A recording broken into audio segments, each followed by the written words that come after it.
Hello, I'm Marcia Cavanaugh. Thanks so much for joining us. If you were waiting for good news in the COVID count, you will have to wait longer, as some local jurisdictions have even decided to tighten their regulations. We'll look at the ongoing viral issues, including a shortage of test supplies and confusion at schools about whether and when to open. There probably will not be any distancing issues at the polls tomorrow, where the ballot will include some municipal elections and the state's presidential primary. We'll look at politics of the present and future, as well as plans to redesign the French Quarter. In the count for us are tonight's informed sources: Jessica Williams, reporter, The New Orleans Advocate, Times-Picayune; Kevin McGill, reporter, The Associated Press; Don Ostrom, Channel 12's Future Watch reporter, is Don; and Stephanie Grace, columnist. This is the Times-Picayune, The New Orleans Advocate. All right, we're going to go over first to Kevin, and let's do, the update now. Where do we stand with the COVID count? We added another 2,600 confirmed cases statewide today, and it's going up everywhere. For the good news, I guess, for this area is, although we have more than 19,000 cases in Orleans and Jefferson, New Orleans is not the major driver of this right now. They're having problems all over the state. Lake Charles and Lafayette are looking at, down the line, serious concerns about ICU bed capacity, although I think the whole state is in a little better shape to expand ICU beds than it was, say, in April, when we were having a really big problem with this when it was first on its way up. The continued rise in cases has not so far resulted in Governor Edwards saying that he's going to clamp down on with any new restrictions or return to some of the old restrictions that had devastated the state's economy so much in April and May. Here in the New Orleans area, we're not considered a major driver of the cases, but Mayor LaToya Cantrell, in light of the fact that the cases are going up, has tweaked the regulations a bit, at least. Indoor gatherings at a lot of venues had been, you could hold as many as 100 people. Now that's down to 25. They've slashed that by 75%. Bars and restaurants aren't affected that much by that particular change, that tightening up. However, she did tweak or announce the tweaking of the bar restriction. Already, bars could only have about 25% of their normal capacity. Now, service at the bar itself, that is, bars, essentially she's eliminating bar stools. You can belly up to the bar, but you can't linger there. Table service is all that will be allowed in the bars beginning Saturday. The idea, I guess, is that people congregate and hang around the bar too much and are more likely to spread COVID if anyone there has it. That has prompted some complaints from some of the smaller bar owners. One in particular, Mark Shetler at Bar Tonique, who's active in some of the city's collaborative efforts, was complaining about it, thinking that he's already a small bar already at 25% capacity, and eliminating the bar stools just hurts a little bit more.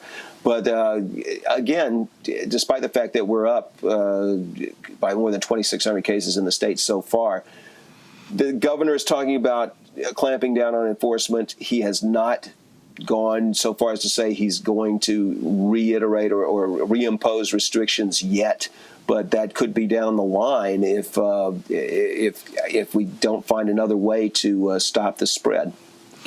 Of course, another count that we watch is hospitalizations, and of course the fatality count too. Hospitalizations are now well over 1,000. For a couple of 2-3 weeks, they dropped to in the 500s mark. They had rapidly gone up in April. They peaked around 2,000. They had fallen well below 600. Now they're above 1,000 statewide.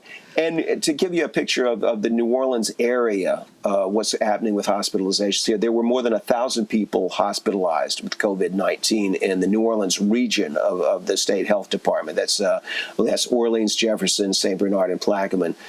That's according to Dr. Joseph Kander, who we talked to earlier this week. By June 20th, that 1,000 had been reduced to about 70.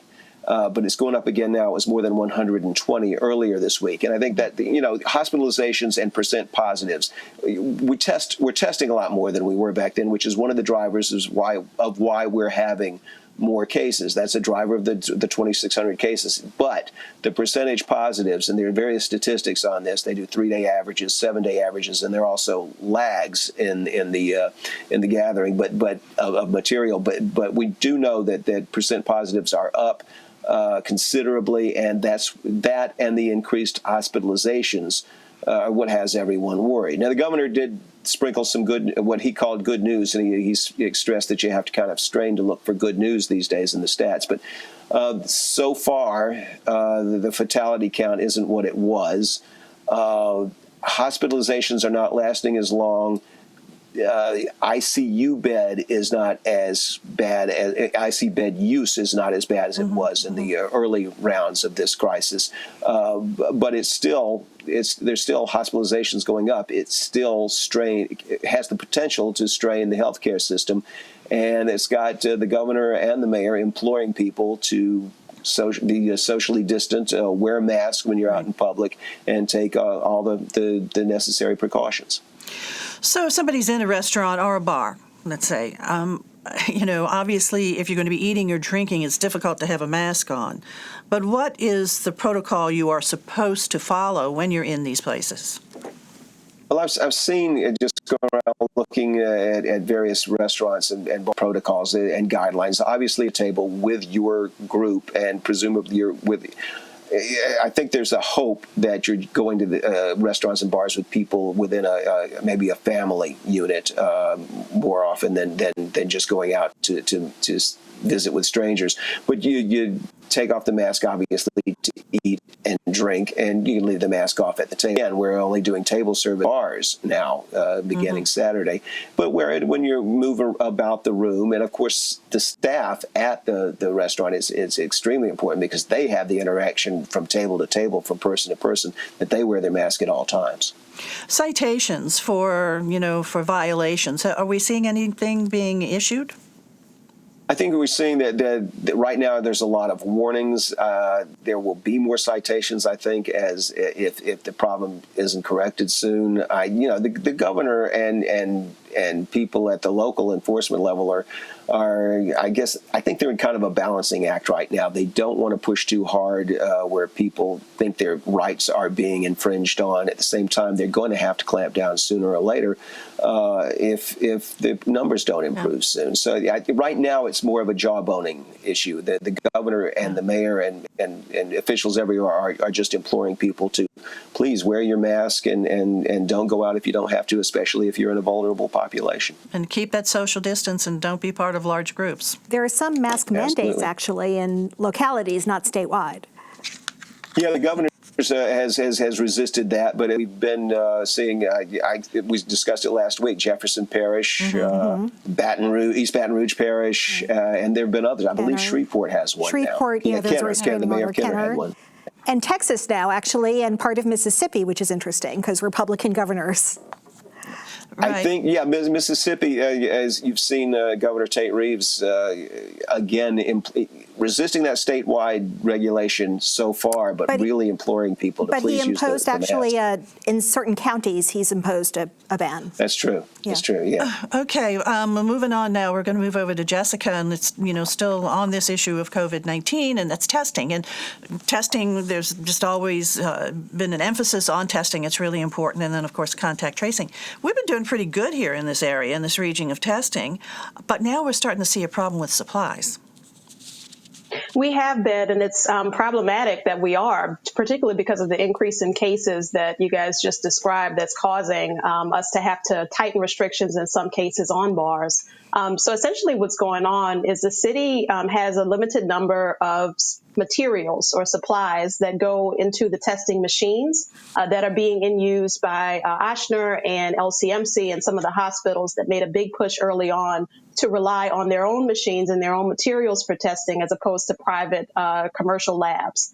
And so what we're seeing is around the country, as more and more cases arise and more people move to get tested and states ramp up their testing programs, that the materials such as pipettes that are used to transport liquid in labs to the machines, test trays that the machines use to process tests, and different plastics that are used to make those things. We're seeing some shortages around that around the country and around national supply chains, particularly a lot of it comes from China. And so to preserve these things, the city has limited actually the number of tests that it offers at its mobile testing sites. And it did so for the first time this week. And what we saw is almost instantly, you saw people gathering, to get there to try to get the tests as early as they could. And they were running out in some cases even before they opened. It went down from 250 tests per site per day to 150. And just people were getting there as early as, 7 or 6 in some cases in the morning just to be counted in line so that they could get their COVID tests. And other people, if you got there, I think one day they actually ran out of tests at 7:30 and the site didn't even open until 8 o'clock. And, that's really problematic, particularly because we are seeing more people come down with the disease as restrictions have been lifted and people are wanting to get their tests, but they just haven't been able to reach out and to get to the sites on time. Now, the city has been working with the federal government to try to get more materials for the machines. As I mentioned, they're really kind of at the mercy of the supply manufacturers that are kind of putting these plastics together, but are being strained by the number of people who need them. And also turnaround. As more and more people are getting tested, we're seeing a longer waiting period that people have before they can find out their results for their tests. I mean, that was a problem early on. You had people who were taking the test and then didn't know what the results were for 2 or 3 weeks in some cases after they'd taken it. So in terms of testing centers, Jessica, I know the city has had these mobile test sites, and in Jefferson Parish, is that drive-up test site at the Ilaria Center still in operation? They are. So Jefferson, I actually checked in with them on Tuesday, and what they said is that they are still testing 250 people per day at the Ilaria drive-through site. But they had partnered with Ochsner. If you remember, there were some mobile test sites that Ochsner announced in Jefferson Parish. And those sites have had to cut back their capacity from 250 to 150, just as the city site has had to do, and for the same reason, because we're seeing a shortage around these supplies. All of these factors are coming together, as you guys mentioned, as we're seeing more hospitalizations, as we're seeing an increase in the rate of positive tests around the city. And it's just really a problematic time for New Orleans because we don't want to get back to where we were before when, the testing programs weren't so robust and people were waiting, in a lot of cases, people couldn't even get tested because they were reserving the limited pool that they had for people who had symptoms. And for months now, you've been able to get a test even if you were asymptomatic. And what the city's health department has said is that it does not want to go back to where we were. It wants to keep the progress made. I think right now we are seeing 850 tests per day that they've been able to hand out. And that's astronomical compared to where they were in the beginning. So they're hoping. Can anyone just, for the tests that are available, even if you don't have symptoms, can you still go get the test? You still can. They have not announced any plans to limit tests based on who's symptomatic and who isn't. In fact, Dr. Jennifer Avegno, the city's health department director, has said she does not want to do that. But what she is encouraging people is, don't use this as an opportunity to go out for a party on Saturday night and then get in line on, Monday and, sort of go fight for the limited number of tests that they have available. Stay home, wear the mask. She's emphasizing the restrictions even more now that we do have these national supply issues that are threatening the local test supply. All right, Jessica, thanks a lot. I hope that gets better soon. Dawn, another issue out there is schools and getting our students in for the next school year. But boy, there's a lot of confusion. When I was talking to Errol about this story, I think he dubbed me the queen of confusion. I will be honest with you. I have children in 3 different school systems this year, the Orleans Parish Public Schools, Catholic schools, and independent schools. And in all 3 cases, the plans are still unknown, as they are really kind of across the board. To put it in a nutshell, Jefferson Parish this week just announced virtual Jefferson will be an option. So in Jefferson Parish, you could send your kids to school completely virtually. Maybe schools will open completely, and maybe there will be a hybrid for everybody in between. St. Tammany Parish is just starting to question its parents through a survey. What do you want for your children? The problem with all these plans, Marcia, is it really leaves a lot of it up to the parents to decide what's right, what should I do, what makes sense medically, what makes sense educationally. Yeah. So there are parents who don't want to send their kids to school at all. There are parents who are like, please, please, my kids need to be in school. And then there are parents who stand in the middle. I read one parenting article recently that said, you're damned if you do, you're damned if you don't. If you send your kids to school, are you a parent who doesn't care about the health of your child or their teachers or their community? If you don't send your kids to school, are you a parent who doesn't care about the education of your children? Everybody has a framework to follow. The state put out a Strong Start 2020 plan.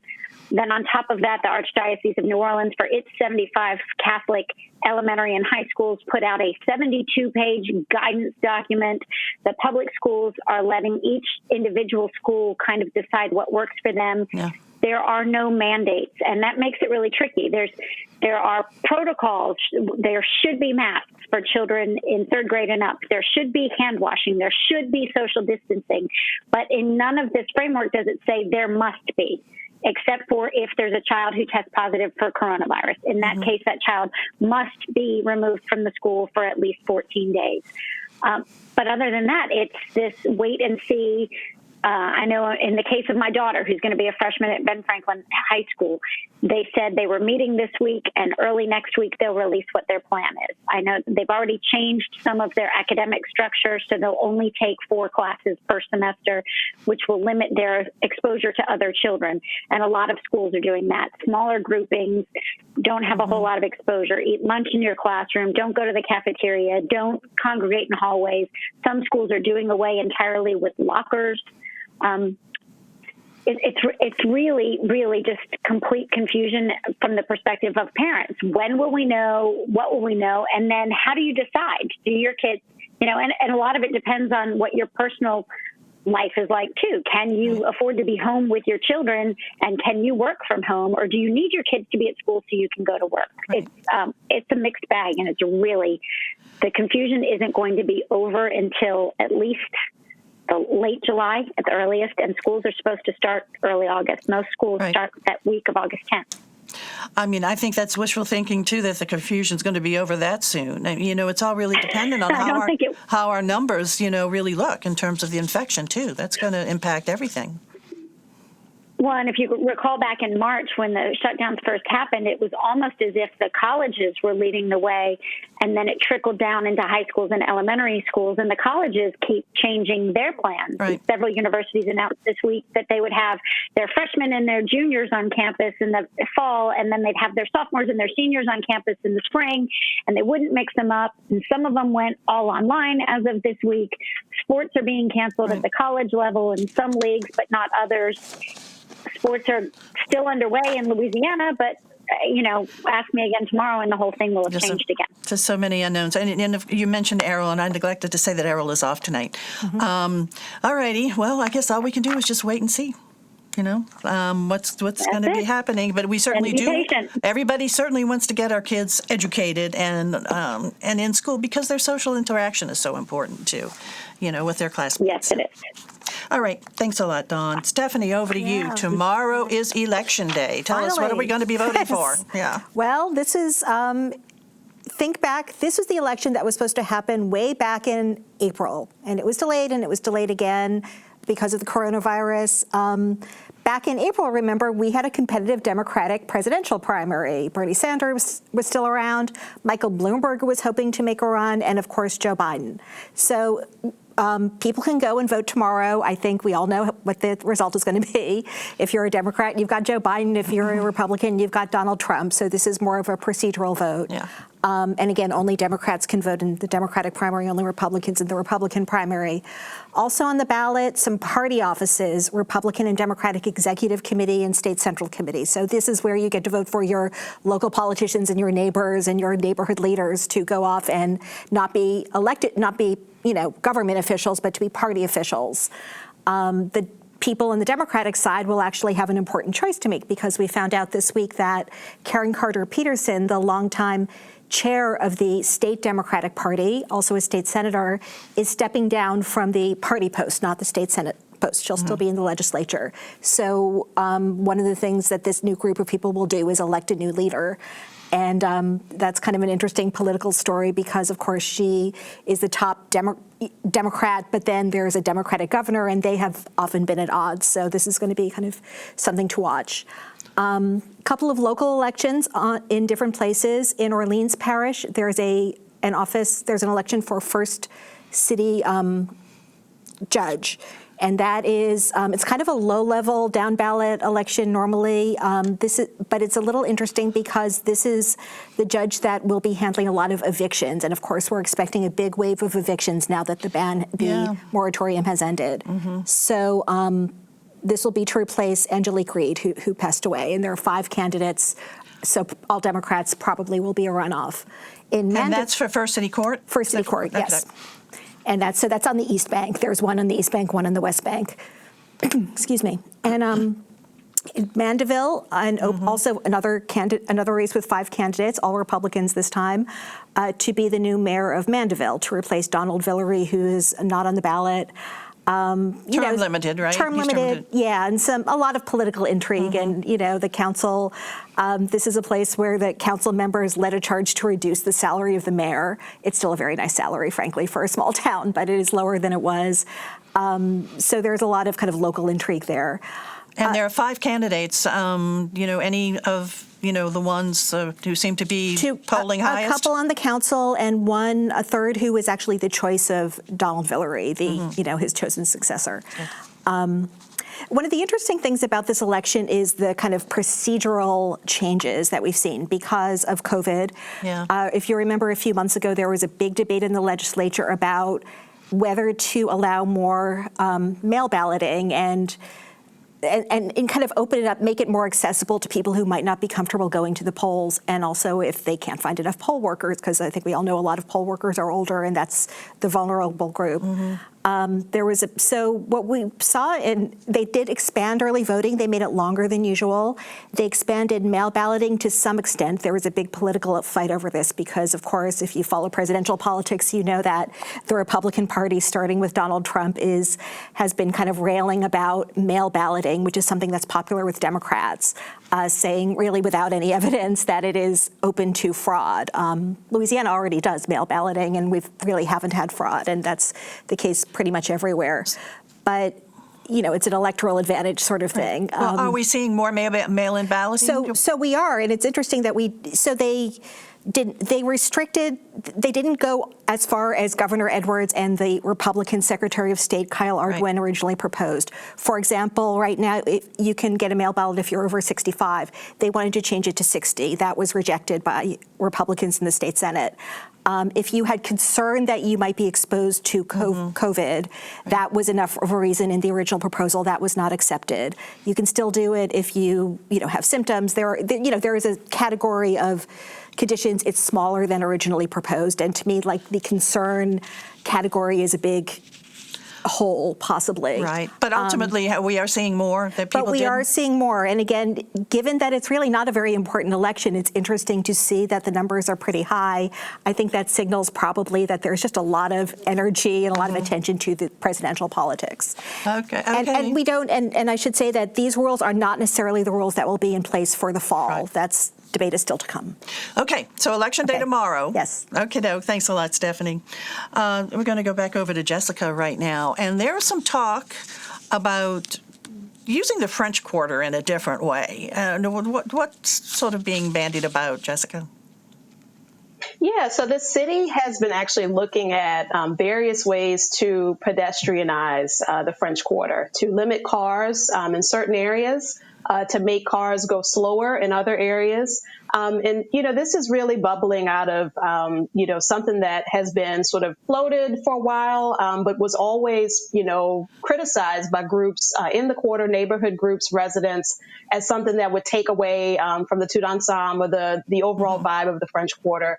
And ultimately, several plans back under Landrieu's administration were tweaked and not progressed with in order to turn, I think there was a plan to turn Bourbon Street into a more pedestrian mall all day long. And then that was kind of moved away from. But now what we're seeing, that we're in the wake of the coronavirus is restaurants and bars there really are looking at this as an opportunity to recapture some of that lost revenue that they're seeing, because we have seen so few tourists in the city. If they are able to use the sidewalks or use a portion of the street that is now cut off to cars and cars can't park there to set up tables, then they can recoup some of the money that they would be losing from the restrictions on their indoor operations, which for bars without food permits, and that's 25%. And then for bars that do serve food and for restaurants, it's 50.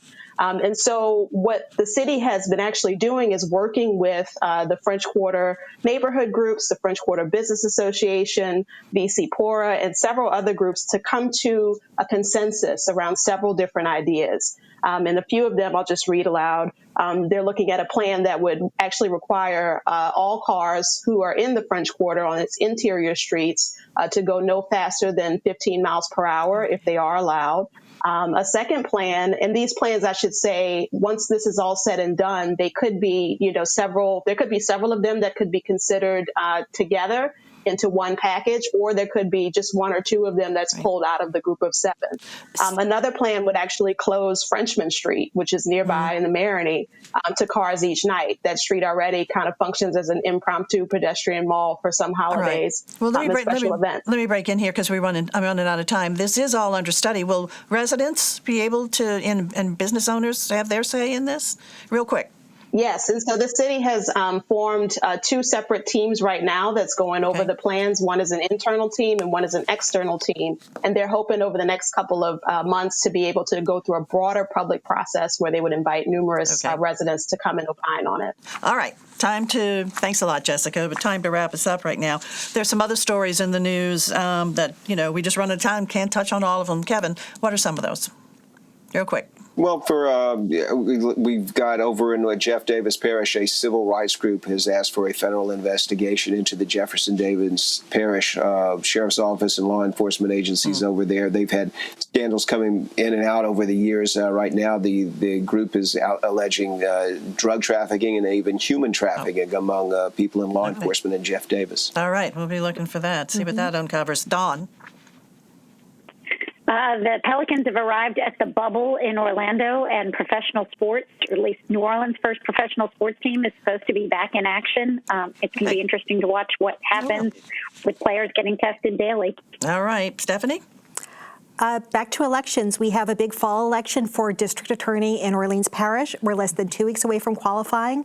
We don't know who the candidates are going to be yet. Leon Canizero has not said whether he'll run for election. Jason Williams, who had announced, is under indictment. He says he's running. Judge Arthur Hunter is expected to announce. Could be others. We don't know. Okay. Thanks a lot, Steph. Jessica, wrapping up with you. Really quickly, Jason Williams, just to add to what Stephanie said, actually pled not guilty for tax evasion today, and we don't know how that's going to color his race in the fall, but we'll be watching. Okay. Thanks a lot, guys, for joining us from all your different locations. Thank you all for watching also, and we will see you again next week for Informed Sources. Have a good evening.